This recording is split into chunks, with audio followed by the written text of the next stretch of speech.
You already trust AI agents with your questions, your calendar, and your emails.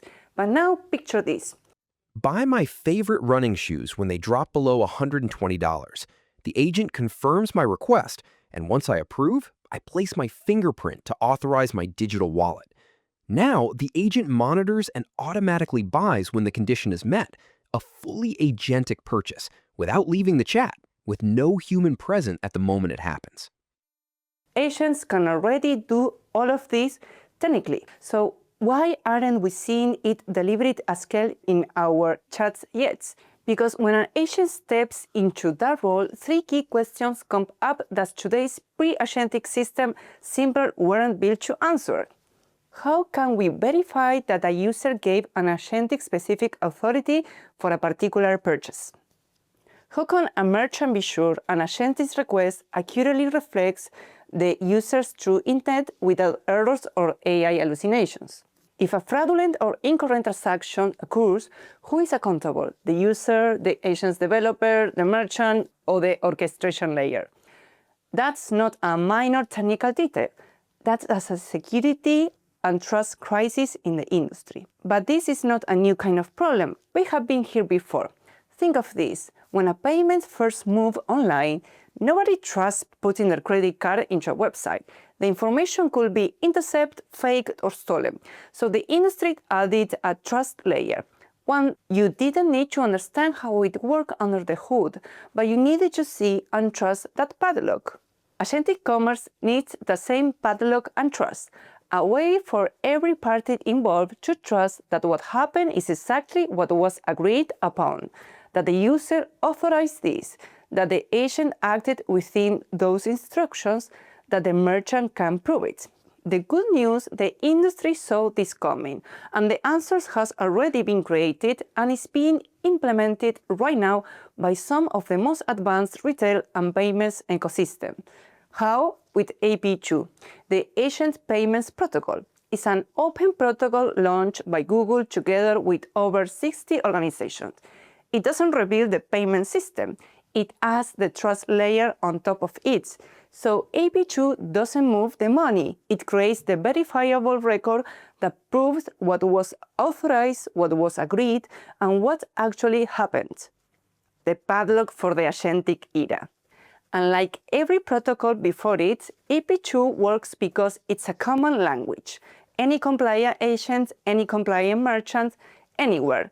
No custom integration, just interoperability at scale. Now, key interactions in this AP2 ecosystem generate through an agentic shopping conversation from purchase intent to cart checkout and payment details become digital contracts.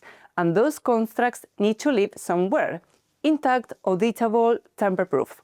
That's not a minor infrastructure decision. That's the foundation the whole thing rests on, where a modern data platform, MongoDB, makes it real. Let's map out 3 demo scenarios across the agentic shopping flow to understand how this ecosystem works behind the scenes. We start this demo with the first scenario, a simple buyer who knows exactly what they want and goes straight to the point, the ideal case to build a clear mental model of the agentic commerce landscape.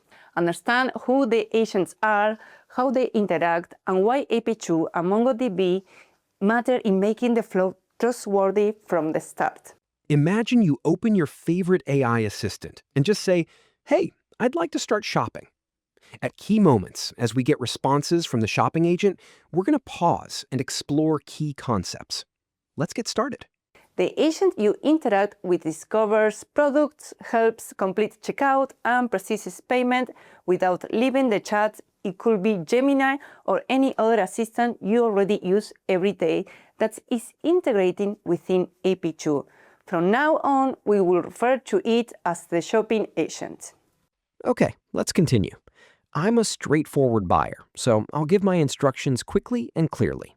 You'll always see 2 response options. That's just to make the demo more interactive. I'll go ahead and choose to buy a smartphone. But you might be wondering, how does the shopping agent actually communicate with merchants? Behind the scenes, it connects with merchant agents that have integrated a well-established protocol called the Universal Commerce Protocol, UCP. Think of UCP as the directory layer of agentic commerce, a standard for agents to discover merchants, search catalogs, and manage checkout flows. Every compliant merchant publishes a well-known endpoint, a standardized declaration of what they support. Your shopping agent reads that endpoint and instantly knows how to work with that merchant, because both sides speak the same language, UCP. And when AP2 is listed among those capabilities, your shopping agent knows it can move into a fully auditable trust layer transaction with the merchant. So far, we communicate with the shopping agent, which behind the scenes connects with merchant agents. When it asks us to confirm our request, that's intentional. And this is where we start diving into AP2. In AP2, trust doesn't travel as words or instructions. It travels as a verifiable digital credentials, BDCs, cryptographically signed tamper-evident digital objects that carry trust information between agents. They can be altered, they can be disputed, and are verifiable by any party in the chain. Think of them as an instant digital notarized document that travel with the transaction itself. The primary BDCs in AP2 are called mandates. The first one created right now is the intent mandate, a signed verifiable record of exactly what the user asked for and agreed to.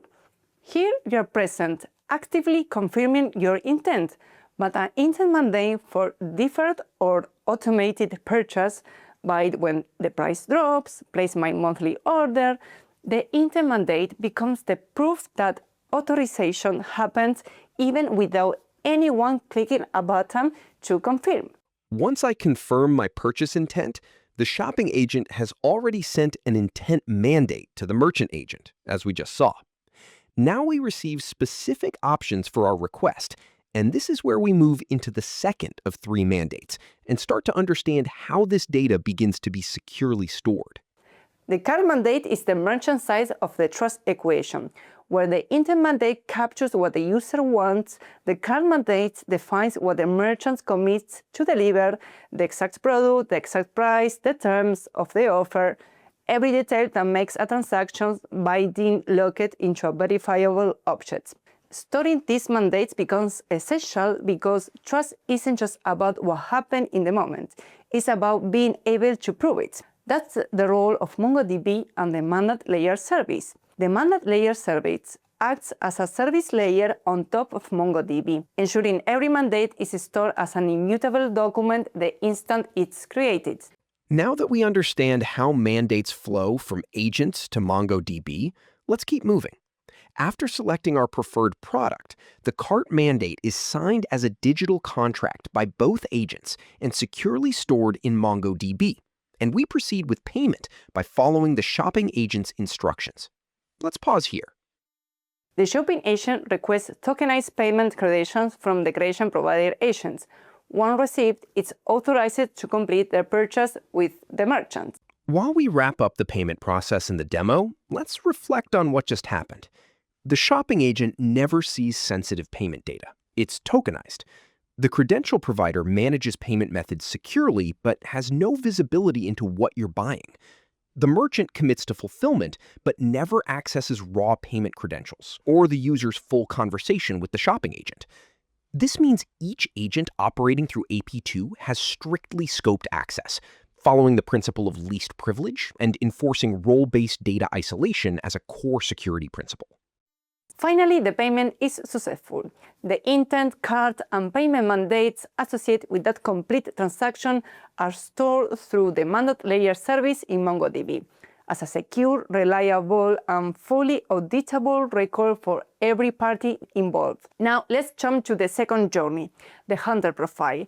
This is a slightly different kind of shopper, someone who is always looking for the better deal. But before we get there, let's double-click on something we have been using throughout this entire demo, the mandate itself. A mandate in AP2 is not just data passing between agents. It is a structured signed object that captures what the user approved, under what conditions, and in which transaction context. Unlike probabilistic AI outputs, it provides deterministic evidence of what happened. Now, think of a physical contract.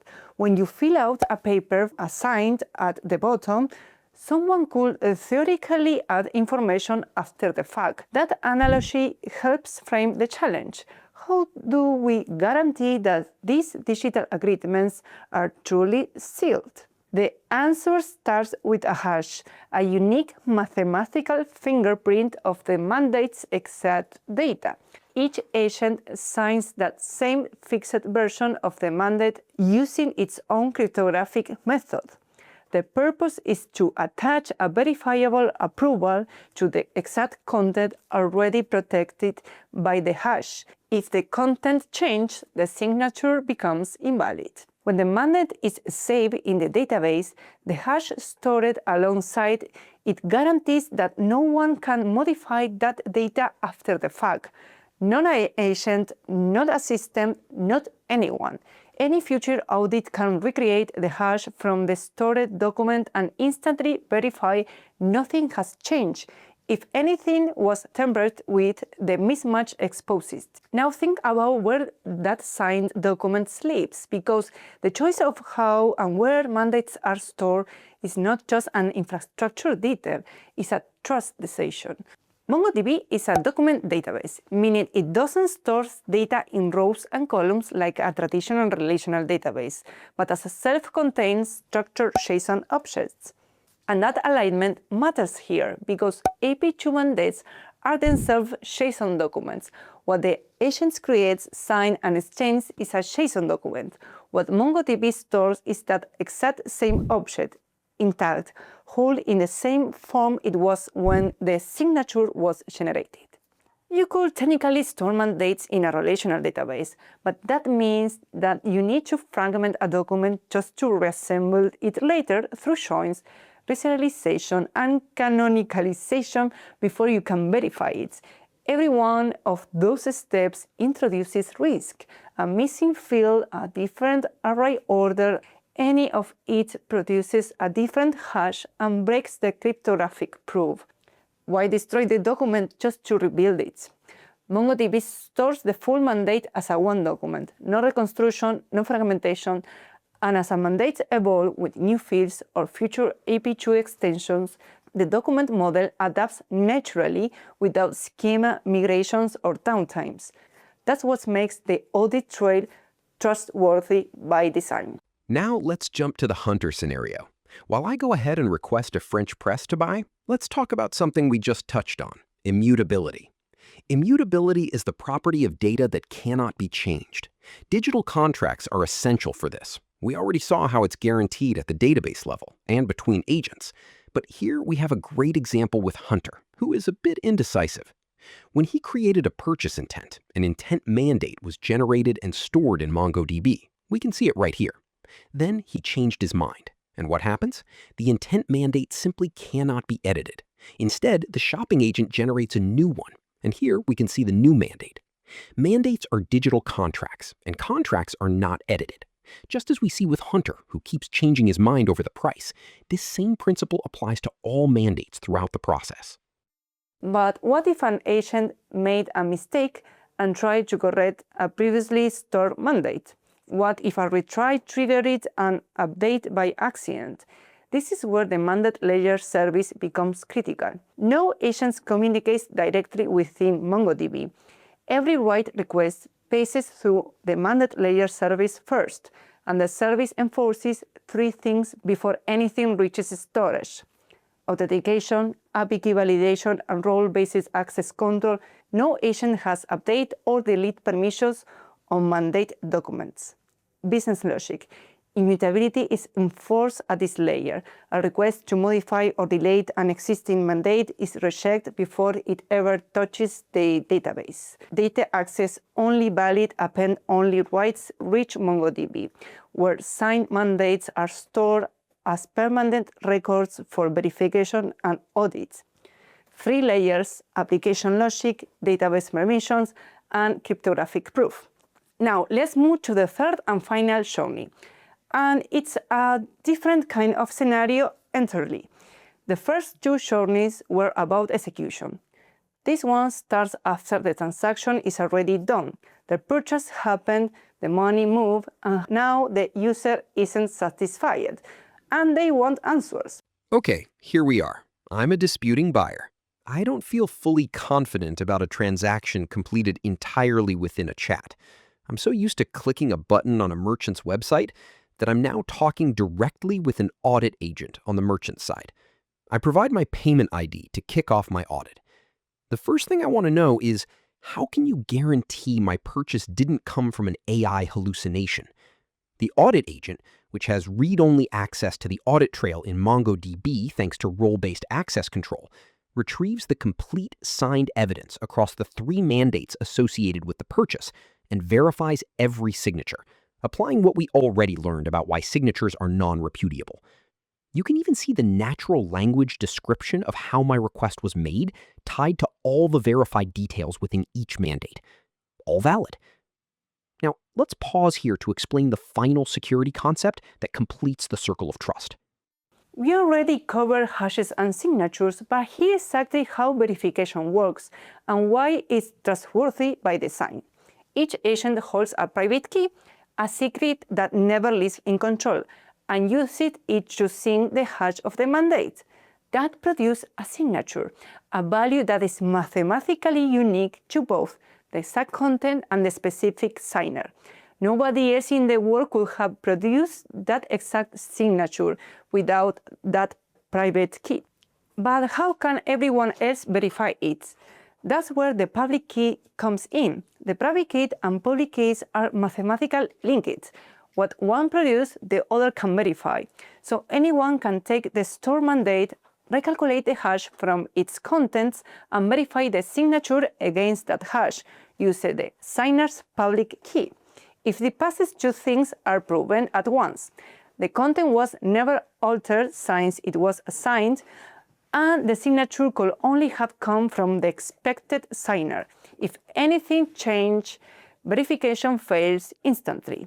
That's what makes these records impossible to dispute. As business moves into the agentic era, the complexity only grows. More agents, more context, more workloads that put every system adaptability, security, and performance to the test. What they need is more than a place to store records. They need a platform that can unify operational data, give agents the right context at the right time, and support secure, trustworthy execution at scale. That is what MongoDB enables as an intelligence data layer, making agentic applications practical, reliable, and ready for the real world.